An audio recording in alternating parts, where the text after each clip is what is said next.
अस्सलाम वालेकुम students, today we start our lecture number 8 9.1। अब इसके 9.1 के हमारा क्वेश्चन नंबर 7 तक कंप्लीट हो गया था। आज हमने क्वेश्चन नंबर 8 एंड 9 करना है। क्वेश्चन नंबर 8 की स्टेटमेंट देखते हैं। In a right angle triangle ABC with hypotenuse C and sides A and B find the unknown length. अब उसने फिक्स कर दिया एक पॉइंट कि C जो साइड है वो हाइपोटेनस की साइड होनी चाहिए। ये फिक्स है, बाकी सारा एज इट इज जैसे हमने पहले पाइथागोरस थ्योरम लगा के किया था। और सबसे पहले इसकी डायग्राम हम बनाएंगे कैसे कि 90 डिग्री का जो एंगल है वो C साइड उस पे होनी चाहिए, तो तभी उसके सामने वाली जो साइड है वो हाइपोटेनस C वाली होगी। अब ऐसे ही हमने इसको नेमिंग कर देनी है A, B एंड C की। C जो है वो फिक्स करना है 90 डिग्री के ऊपर। अब A के सामने वाली हमें पता है स्मॉल a होती है, C के सामने वाली स्मॉल c एंड B के सामने वाली साइड जो है वो स्मॉल b होती है। ये तीन वैल्यूज हमारे पास गिवन है। A की 60 सेंटीमीटर है, C जो है वो 61 सेंटीमीटर है और B की वैल्यू हमने फाइंड करनी है। पाइथागोरस थ्योरम लगाएंगे। पाइथागोरस थ्योरम क्या है? Hypotenuse square is equal to base square plus altitude square. अब इसमें क्या होगा, हाइपोटेनस की जगह पे हम C की वैल्यू लगाएंगे। C square is equal to base हमारे पास B है तो B स्क्वायर आ जाएगा, प्लस आल्टीट्यूड हमारे पास A है तो A स्क्वायर आ गया। अब C और A की वैल्यू यहाँ पे रिप्लेस कर देनी है। C हमारे पास 61 है, B एज इट इज आ जाएगा क्योंकि हमने उसकी वैल्यू फाइंड करनी है, और A की वैल्यू हमारे पास 60 है। 61 का स्क्वायर फाइंड करेंगे, हमारे पास आएगा 3721 is equal to B square plus, अब 60 का स्क्वायर जब हम फाइंड करेंगे तो हमारे पास 3600 आ जाएगा। B स्क्वायर की वैल्यू फाइंड करनी है तो 3600 उधर जाके माइनस हो जाएगा, तो हमारे पास इनको माइनस करके क्या आंसर आएगा 121 इक्वल टू B स्क्वायर। दोनों तरफ स्क्वायर रूट ले लेंगे, B का स्क्वायर रूट कैंसिल हो जाएगा। अब 121 का स्क्वायर रूट हमारे पास क्या आ गया 11, तो B की वैल्यू क्या आ गई हमारे पास 11 सेंटीमीटर। अब इसका पार्ट 2 है, उसमें A और C की वैल्यूज दी हुई है और B की फाइंड करनी है। C जो फिक्स है हाइपोटेनस के ऊपर, इसी तरह हमने इसकी खुद से डायग्राम ड्रॉ करनी है। C जो है वो हम 90 डिग्री पे रखेंगे, ये फिक्स आपने रखना है और बाकी एज इट इज सोल्व करना है। पाइथागोरस थ्योरम लगाएंगे। क्या होता है, अब मैं दोबारा से वहां से देख लें। Hypotenuse square is equal to base square plus altitude का square, C square is equal to A square plus B square. अब C की वैल्यू रिप्लेस कर दें, 13 डिवाइडेड बाई 12, A की 5/12 है, इनका स्क्वायर ले लेंगे हम क्योंकि फॉर्मूले में ऐसे ही है। अब 13 का स्क्वायर फाइंड करेंगे 169, 12 का फाइंड करेंगे 144, 5 का स्क्वायर 25 आ जाएगा अगेन, 12 का स्क्वायर जो है वो 144। अब हमने B की वैल्यू फाइंड करनी है, तो ये पूरी वैल्यू 169 डिवाइडेड बाय 144 के साथ जाके माइनस हो जाएगी। अब फ्रैक्शन माइनस हो रहे हैं तो हम इनका एलसीएम लेते हैं। 144, अब ऊपर क्या होगा 169 में से जब हम माइनस करेंगे 25 तो 144 आएगा। ये कैंसिल होके हमारे पास क्या आ गया 1, स्क्वायर रूट ले लेंगे बोथ साइड पे, 1 का स्क्वायर रूट 1 ही होता है, तो हमारे पास B की वैल्यू क्या आ जाएगी 1 सेंटीमीटर। अब नेक्स्ट 3 वाला पार्ट आपने खुद करना है। पार्ट नंबर 4 देखिए, B की वैल्यू 10 मीटर है, A की value 4 square root 5 metre, C की वैल्यू हमने फाइंड करनी है। अब हमें पता है कि हम C को हाइपोटेनस के ऊपर ही फिक्स हमने रख दिया, इसका मतलब है कि जो C साइड है वो 90 डिग्री के एंगल पर होगी। बाय पाइथागोरस थ्योरम सबसे पहले हमने इसकी डायग्राम बनानी है। A B C को हमने फिक्स कर दिया, इनकी साइड्स लिखनी है सामने और इनकी वैल्यूज हमें लगा देनी है। नेक्स्ट बाय पाइथागोरस थ्योरम क्या होता है हमारे पास, C square is equal to A square plus B square by Pythagoras theorem, यानी कि हाइपोटेनस, बेस और आल्टीट्यूड के लिहाज से आपने ये लिखना है। C स्क्वायर की वैल्यू फाइंड करनी है, ये एज इट इज आ जाएगा। A की वैल्यू 4 स्क्वायर रूट 5 थी, इसकी जगह वो रिप्लेस कर देनी है, B की जगह 10 लगा देना है, इनका स्क्वायर ले लेना है। अब देखिए 4 और 5 दो स्क्वायर रूट 5 दोनों के ऊपर स्क्वायर हम अलग अलग लेंगे। 4 का स्क्वायर और स्क्वायर रूट 5 का स्क्वायर प्लस 100, 10 का स्क्वायर जो है वो 100 हो जाएगा। अब स्क्वायर जो है वो स्क्वायर रूट से कैंसिल हो जाएगा, 5 सिंपल आ जाएगा। 4 का स्क्वायर रूट, स्क्वायर हमारे पास 16 होता है, प्लस 100 एज इट इज आ गया। 16 5 80 प्लस 100 प्लस करेंगे तो 180 आ जाएगा। आप बोथ साइड पे स्क्वायर रूट ले लेंगे। स्क्वायर रूट 180 हम कैसे फाइंड करते हैं, ये चैप्टर नंबर 2 में हमने पढ़ा था, बाय प्राइम फैक्टराइजेशन मेथड और बाय डिवीजन मेथड। यहाँ पे फैक्टराइजेशन मेथड लगा के हमने ये वैल्यूज रिप्लेस कर दी हैं। तो इनकी पेयरिंग करने के बाद हमने इन्हें अलग अलग कर देना है। अगर एक ही स्क्वायर रूट से आप क्या देखिए स्क्वायर कैंसिल हो जाएगा, तो स्क्वायर रूट 5 के ऊपर कोई स्क्वायर नहीं है, वो एज इट इज आ जाएगा। 3 2 6 स्क्वायर रूट 5 मीटर, क्योंकि हमने जो वैल्यूज थी वो भी हमारे पास मीटर में थी, तो हमारे पास सी की वैल्यू आ गई है। अब इसके नेक्स्ट वाले पार्ट 5 और 6 आपने इसी तरह खुद से करने हैं। जी स्टूडेंट्स, तो अब हमारा क्वेश्चन नंबर 9 है। The front of a house is in the shape of an equilateral triangle with the measure of one side is 10 meter. Find the height of the house. ये हमारे पास डायग्राम है। अब उसमें सिर्फ एक ही साइड दी हुई है 10 मीटर की, जो उसकी मेजर है साइड हाउस की। अब हमें पता है कि इक्विलेटरल ट्रायंगल क्या होता है, जिसमें ऑल साइड्स आर इक्वल, जिसमें सारी साइड जो है वो इक्वल होती हैं। तो जब एक साइड हमें दी हुई है 10 मीटर, तो इसका मतलब है बाकी दो साइड भी 10 मीटर की ही होंगी।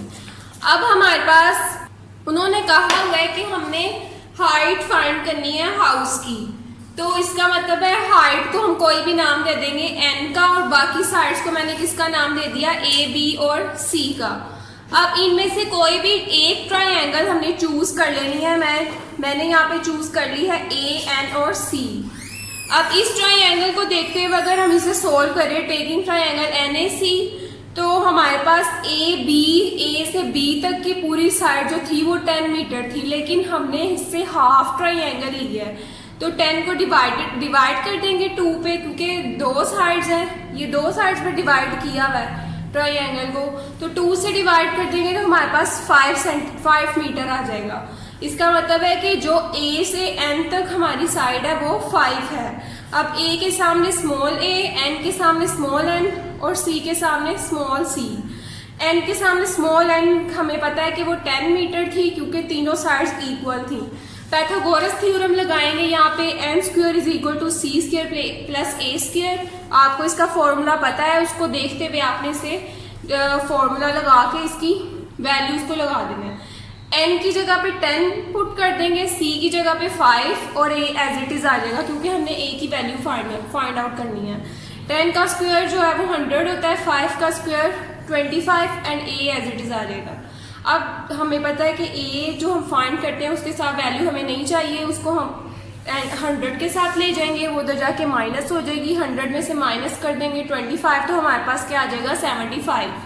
बोथ साइड पे स्क्वायर रूट ले लेंगे, स्क्वायर जो है वो स्क्वायर रूट से कैंसिल हो जाएगा, a का is equal to square root 75। Square root 75 इसी तरह आपने फाइंड करना है। दो मेथड है इसके, 2 चैप्टर में हमने पढ़ा हुआ है, ये प्राइम फैक्टराइजेशन मेथड और डिवीजन मेथड। यहाँ पे मैंने प्राइम फैक्टराइजेशन मेथड लगाते हुए इसे सॉल्व किया है, तो हमारे पास आ जाएगा 5 स्क्वायर रूट 3 मीटर। अब ये जो पूरा आंसर है हमारा, लेकिन आपकी बुक के जो लास्ट पे आंसर दिया हुआ है वो रॉन्ग है, तो आपने परेशान नहीं होना और इसी तरह इसे सॉल्व करना है। कोई भी एक ट्रायंगल आपने ले लेनी है और उसको चूज करते हुए आपने वो क्वेश्चन सॉल्व करना है। मैंने यहाँ पे NAC ट्रायंगल ली थी जो कि लेफ्ट साइड पर है, आप राइट साइड वाली ट्रायंगल भी लेकर इसे सॉल्व कर सकते हैं, उसका आंसर भी यही आएगा। जी स्टूडेंट्स, तो अब आपकी 9.1 एक्सरसाइज जो है वो कंप्लीट हो चुकी है। आपने इसे अपनी कॉपीज में अच्छी तरह सॉल्व करना है नीट कॉपीज पर, और ये वेकेशन के बाद आपका सारा काम जो है वो चेक होगा। अब नेक्स्ट जो हमारी एक्सरसाइज 9.2 है, वहां पे एक फॉर्मूला यूज हो रहा है, हीरोज फॉर्मूला। उसकी स्टेटमेंट क्या है, पेज नंबर 156 पे उसकी स्टेटमेंट दी हुई है। If ABC are the lengths of a triangle ABC, अब यहाँ पे मैंने एक ट्रायंगल ड्रॉ की है ABC, जिसकी साइड्स हैं उसके सामने वाली A के सामने वाली स्मॉल a, B के सामने स्मॉल b एंड C के सामने स्मॉल c। तो ये 3 साइड्स हैं उसकी। Then the area of the triangle ABC denoted as triangle is given by. अब यहाँ पे ये जो फॉर्मूला है, ये जो साइन है, ये आप देख सकते हैं, ये ट्रायंगल बनी हुई है। तो हमने इसका एरिया कैसे फाइंड करना है, ये एरिया का सिंबल है, इज इक्वल टू इसका फॉर्मूला है square root s into S minus A S minus b into S minus c. ये पूरा इसका फॉर्मूला है। अब इसमें से A B C आपको पता है कि इसकी साइड्स हैं ट्रायंगल की, लेकिन जो s है वो हम कैसे फाइंड आउट करते हैं, तीनों साइड्स को ऐड करके 2 पे डिवाइड कर देते हैं तो हमारे पास s की वैल्यू आ जाती है। अब हम ये सारी वैल्यूज हमें पता चल गई हैं कि ये क्या है। अब हम अपनी एक्सरसाइज की तरफ आते हैं। अब हम अपनी एक्सरसाइज स्टार्ट करते हैं। क्वेश्चन नंबर 1 है हमारा, the length of the sides of a triangle are 60 metre, 153 metre and 111 metre. Find the area of the triangle. अब 3 साइड्स ऑफ ट्रायंगल के हमारे पास गिवन है, a 60 metre, b is equal to 153 metre and c is equal to 111 metre. हमने area find out करना है जिसका symbol ये है, और इस सिंबल का फॉर्मूला यानी कि हीरोज फॉर्मूला हमने अभी पढ़ा है, जो कि हमारे पास है area is equal to square root s into S minus A, S minus B, S minus C. A B C जो है वो 3 साइड्स हैं हमारे पास जो गिवन है। s की वैल्यू हम कैसे फाइंड आउट करते हैं, तीनों साइड का सम लेकर डिवाइड कर देते हैं 2 पे। अब तीनों साइड्स जो थी उनकी वैल्यूज प्लेस कर देंगे ए बी सी की जगह पे, उनको ऐड कर देंगे और हमारे पास क्या आ जाएगा 324। अब हमने इसे डिवाइड कर देना है, 324 को 2 पे डिवाइड करेंगे तो हमारे पास आंसर क्या आएगा 162। ये हमारे पास किसकी वैल्यू आ गई, s की। अब हमने s की a b c जो तीनों साइड्स थी उनकी वैल्यूज हमने जो फॉर्मूला था हमारे पास हीरोज फॉर्मूला उसमें रिप्लेस कर देनी है। s की वैल्यू 162 है। नेक्स्ट हमारे पास s माइनस a है तो 162 माइनस 60 a की वैल्यू थी। इसी तरह s माइनस b की जगह पे हम क्या लिख देंगे 162 minus 153, s minus c 162 minus 111, 60, 153 और 111 तीनों साइड्स थी। अब 162 में से जब 60 माइनस करेंगे 102 आ जाएगा। इसी तरह 162 में से जब हम 153 को सब्ट्रैक्ट कर देंगे 9, 162 में से माइनस कर देंगे 111 को तो 51 आ जाएगा। अब इन चारों वैल्यूज ये देखें आपस में इनका प्रोडक्ट है, यानी कि ये मल्टीप्लाई हो रही है। इन सबको मल्टीप्लाई करके हमारे पास आंसर ये आ जाएगा। अब देखें इसके ऊपर स्क्वायर रूट भी है तो हम स्क्वायर रूट 2 मेथड से फाइंड करते हैं, हमें पता है, तो किसी भी मेथड से आप फाइंड करेंगे तो हमारे पास ये आंसर आएगा 2754। अब तीनों जो मेजरमेंट्स थी इसकी तीनों साइड्स की वो मीटर में थी। जब हम एरिया लेते हैं तो उसको डबल कर देते हैं, यानी कि यहाँ पे इसका यूनिट क्या हो जाएगा मीटर स्क्वायर। अब स्टूडेंट्स क्वेश्चन नंबर 2 है, find the area of triangles when lengths of the sides are given below. अब 1 पार्ट इसका है a 13 सेंटीमीटर, b 14 है, c 15 है। आपने इसी तरह से abc की नेमिंग दे देनी है, ये जो 3 पार्ट्स यहाँ पे दिए हुए हैं। अब ये जो क्वेश्चन नंबर 1 हमने किया था सेम एज इट इज आपने हीरोज फॉर्मूला लगा देना है, और s की वैल्यू हमें पता है कि हम कैसे फाइंड आउट करते हैं। तो ये सिंपल आपने इसकी वैल्यूज रिप्लेस कर देनी है इस फॉर्मूले के अंदर, तो a b c की और s की। तो हमारे पास क्या आ जाएगा एरिया ऑफ ट्रायंगल। ये 3 आपने क्वेश्चंस आपने खुद करने हैं अपनी कॉपीज पे।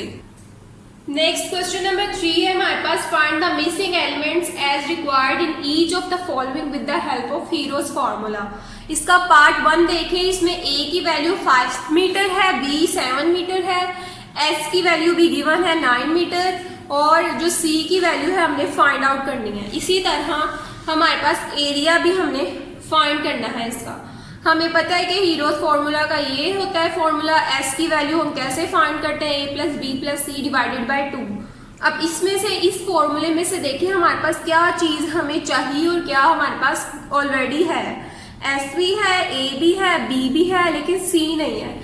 तो c फाइंड आउट करने के लिए हम इसको इस तरह अरेंज करेंगे कि c की वैल्यू एक साइड पे अकेली रह जाए ताकि हम उसे इजीली फाइंड कर सकें। तो सबसे पहले डिवाइड जो 2 डिवाइडर में है वो s के साथ जाके मल्टीप्लाई हो जाएगा, 2s is equal to a plus B plus C.